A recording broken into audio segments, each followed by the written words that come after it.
It is absolutely despicable and outrageous when you look at the President of the United States of America calling millions of Americans essentially terrorists, people who politically opposed him or voted against him. He's calling them terrorists in an attempt to intimidate them into silence. So he's essentially saying that this quote-unquote MAGA crowd are worse than terrorists.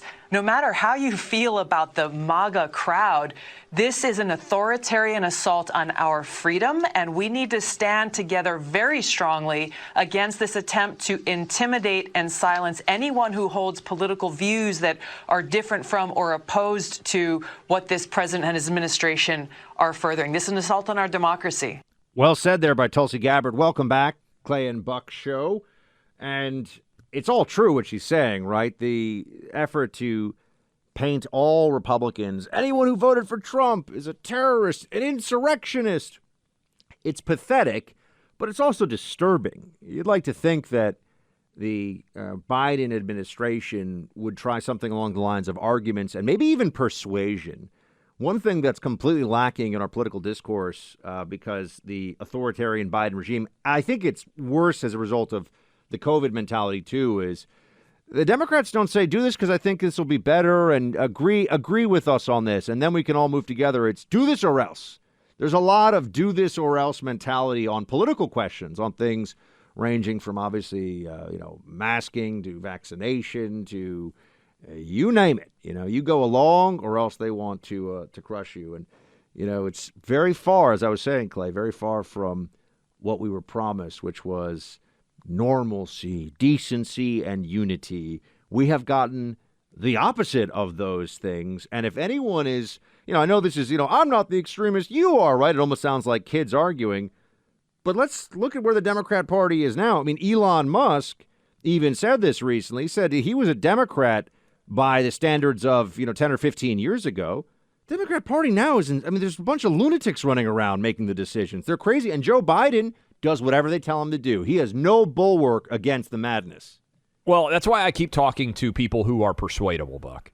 Because when Elon Musk put up that picture, that's me, right? Some people know, hey, I believe in Republican politics, and you were doing that when you were 11 and 12 years old. That's you, Buck. And there's a lot of people listening to us right now who grew up listening to Rush that were in that category, right?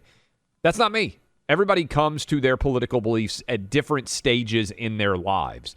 And for me, I talked about this to a large extent. The Kavanaugh hearings were transformative for me. I watched them, and I said, I don't see how anyone can support what the Democrats are doing in the Senate right now to Brett Kavanaugh. Can I ask you about this, Clay? Do you remember a single Democrat of standing in the media who was willing to say, hey, maybe this whole Kavanaugh character assassination thing is going a little too far? No. I don't remember a single one. I don't. And that, watching that, and I was riveted, and I know a lot of you out there were riveted by it as well.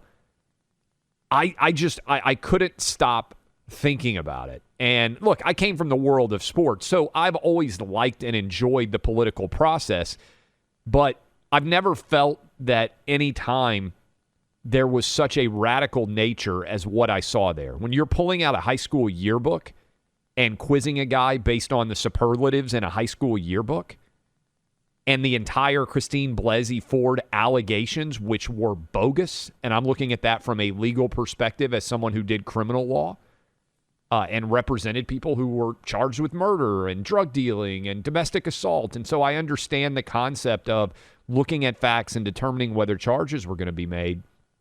And then you build on it and see the way that Trump was treated by the media. And you see the lies, the nasty, dirty lies, and running a media company, seeing the way that big tech has rigged everything. It pushes you, and then combine it with the COVID lies. It pushes you to challenge and examine everything. And I talked about this in my most recent book. But you remember the Mizzou racism allegations, the University of Missouri? We got a lot of listeners in St. Louis, in the Columbia, Missouri area. I covered that, right? So I was right in the middle of it. It was all lies. And that was the first story that I covered. You maybe should say Duke Lacrosse should have been one, but I wasn't really involved in the Duke Lacrosse case. UVA fraternity rape case. Fraternity rape case.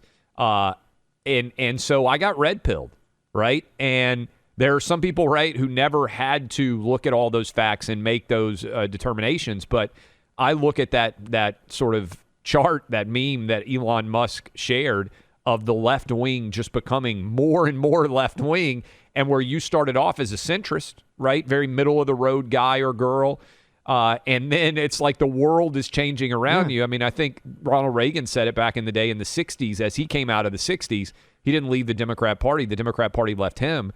I kind of feel the same way. I'm hoping, that's why I talk about sanity versus insanity so much, because there really is a difference.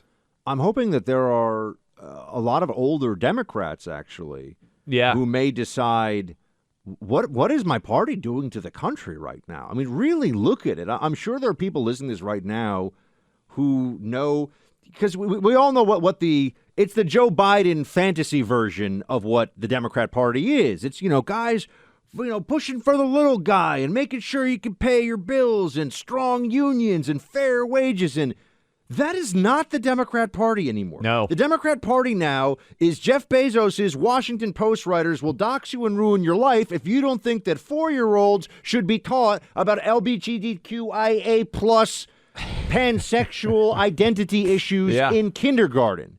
That is what the Democrat Party has turned into. And we all know it. We all see it. And the Democrat Party has turned into, you can't make that joke, which is why I've been arguing, hey, some of the people on the front lines here from a creative industry, there needs to be a rebellion against Hollywood and the culture that has been created there, because if you can't make jokes about transgender issues like Dave Chappelle is being attacked for over the past couple of years, what is the world that we're creating where if anyone is offended, you can't say it? I just fundamentally repudiate that. The idea that the Republicans would be defending free speech is, I think, one of the paramount definers of this party today.